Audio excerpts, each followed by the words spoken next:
클릭해 주셔서 감사합니다. 여러분의 유튜버 부동산 참치입니다. 오늘은 평택시가 인구 50만을 4월 달에 넘었는데요. 인구 50만이 2년 동안 유지되면 평택시가 드디어 대도시로 승격이 됩니다. 그럼 평택시가 대도시가 됐을 때는 어떤 영향이 있고 앞으로 평택이 대도시가 됨으로써 어떻게 빠르게 발전될지에 대해서 간략하게 설명드리겠습니다. 오늘 영상은 매우 짧을 걸로 예상이 되고요. 대도시에 대해서 잘 모르시는 분들에게 어느 정도 설명을 드리고자 이 영상을 만들게 되었습니다. 그럼 지금 시작하겠습니다. 자, 가장 먼저 보실 것은 국가기록원의 지방행정에 나와 있는 대도시의 개념에 대해서 알아볼 건데요. 대도시는 특별시와 광역시를 제외한 도의 자치계층은 도시군의 2계층을 운영하고 있는데 2000년대 들어와 모든 지방단체의 해당권을 인양하는 획일적 분양 방식에서 자치단체의 역량에 따라 권한 이양의 정도를 달리하는 차등적 분권 제도의 필요성이 높아졌다. 이에 따라 50만 대도시의 경우 다른 일반시와 달리 행정의 특수성을 인정함은 물론 도시 경쟁력 확보 차원에서 특례 도입이 이루어졌다. 한편 100만 이상 대도시의 경우 광역시로의 변경이 어려운 상황에서 대안적 측면에서 특례 도입에 논의되었다. 즉 50만이 되면 대도시가 되고 100만이 되면 특례시가 되는 겁니다. 이 50만이 됐을 때 어떤 게 있냐면 각종 경기도에서 허가를 받아야 됐던 사업들이 있죠. 여기 보시면은 여러 가지가 있습니다.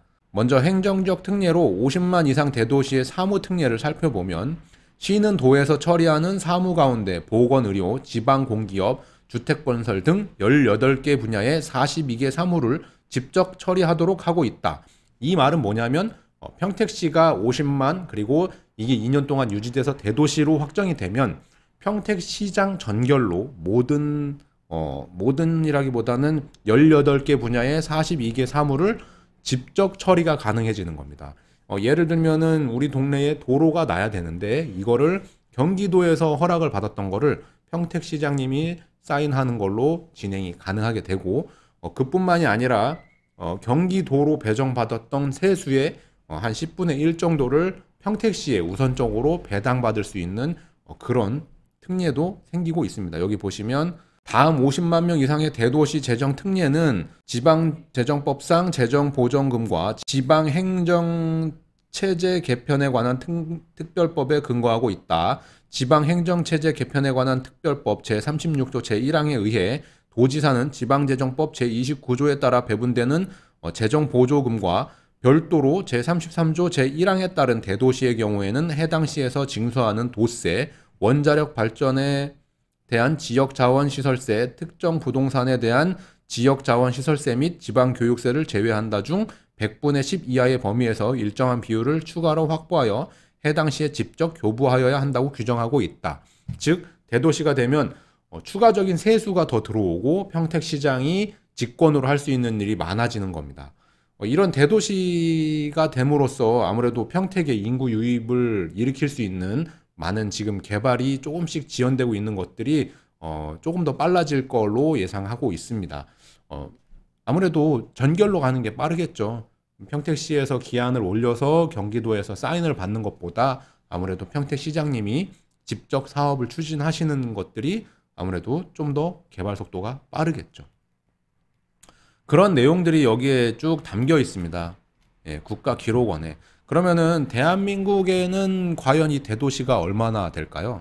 요 자료를 하나 찾았는데 요게 지금 보시면 지도를 조금 이렇게 해서 보시면 지금 도시 인구 서울특별시부터 해가지고 이렇게 인구 분포가 쭉 나와 있거든요. 여기 보시면은 요런 지도도 좀 나와 있어요. 지도를 보게 되면 좀 재밌죠. 서울시에는 990만 명, 이게 연도는 한 1, 2년 전 자료를 기준으로 한 것 같아요. 여기 보면 평택이 아직도 45만으로 표시되어 있는 거 봤을 때 근데 요 지도가 재밌는 거는 어떻게 인구가 분포되어 있는지, 특히나 요 라인들, 요런 라인들, 지금 이 굵은 라인과 이 점선 라인들이 어떤 식으로 분포가 되어 있는지 요걸 보면 정말 재밌는 겁니다. 여기 보시면은 점은 고속도로고 굵은 거는 고속철도거든요. 도시들이 조금 굵직굵직한 것들은 지금 고속전철로 연결이 돼 있는 거를 이미 아실 거고, 그리고 이 그물망처럼 돼 있는 요런 것들이 고속도로인데, 고속도로도 촘촘히 돼 있죠. 여기 보시면은 뭐 수원이 이제 100만이 넘었고 용인이 97만이 예전 자료인 것 같습니다. 예, 세종시. 그래서 요런 거 고속도로와 철길 주변이 아무래도 도시가 확장되고 인구가 몰려 있는 거를 확인할 수 있기 때문에 부동산을 뭔가 하실 때는 이런 것들을 좀 눈여겨 봐야겠죠. 예, 사람들이 몰리는 거니까. 이 위쪽이나 이런 강원도 쪽에는 아무래도 인구 분포가 적고 지금 요런 이 철길 주변에는 다 그 특례신 거죠. 대도시, 광역시, 뭐 특례시들이 거의 이런 고속전철 위주로 많이 분포가 돼 있습니다. 예, 여기 보시면은 지금 인구 100만 넘어간 도시들은 서울, 부산, 대구, 인천, 광주, 대전, 울산, 그리고 수원. 네, 요 정도가 나와 있습니다. 인구 100만 넘은 시들이요.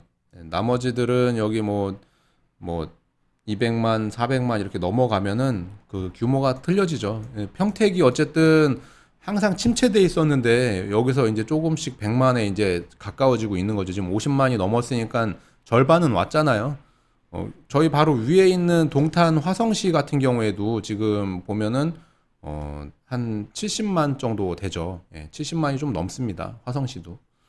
그래서 이게 어느 정도 좀 인구가 유입된다는 거는 아무래도 그 도시에 일자리도 많이 있고, 그리고 일자리가 있음으로써 처음에는 아버지나 어머님 혼자 오셨다가 향후에 이제 가족들을 전부 이제 데리고 오고 있는 이런 실정인 거죠. 네, 예전에도 한번 요런 지도를 한번 보여드린 적이 있거든요. 이거는 이제 호객노노라는 이 사이트인데 뭐 시리얼이나 뭐 경기 부동산 포털이라든가 뭐 여러 가지 이제 국가에서 운영하는 사이트도 있는데 좀 보기 편한 건 호객노노가 이렇게 돼 있어요. 뭐 기능은 다 똑같습니다. 네, 평택으로 이렇게 인구들이 오고 있다는 거, 그리고 어디서들 이렇게 오고 계신지 이렇게 손쉽게 볼 수 있다는 거죠. 예, 진주, 전주, 예, 전주에서도 많이 오시고, 천안, 아산, 청주, 안성 이런 데서도 평택으로 많이 이제 오고 계신 거를 확인할 수 있거든요. 이런 분들로 인해서 평택 인구가 계속 늘어나고 있고, 사실 이 퍼센테이지가 낮아서 그렇지 전국적으로 지금 평택으로 인구가 오고 있습니다. 평택 인구는 지금 계속 꾸준히 증가를 하고 있으니까요.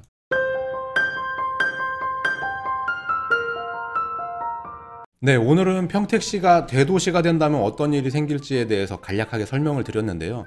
아직 평택시 뭐 대도시 뭐 이런 거에 대해서 잘 모르시는 분들이 많이 있으실 겁니다.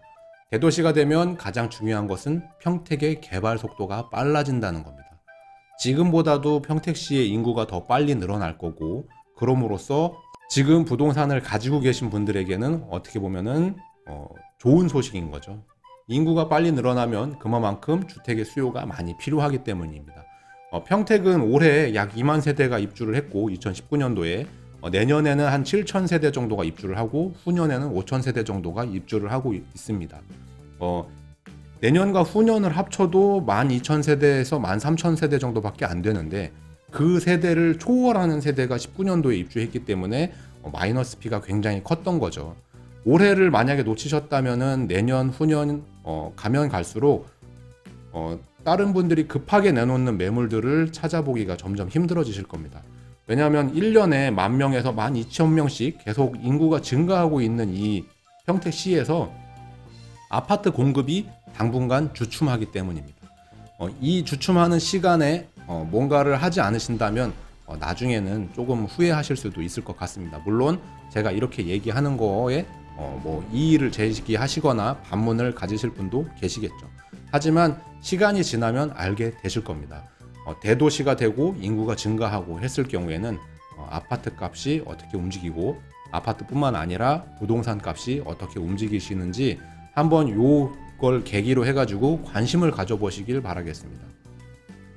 오늘도 시청해 주셔서 고맙습니다. 이 영상이 도움되셨다면 좋아요, 구독 부탁드리겠습니다. 시청해 주셔서 고맙습니다.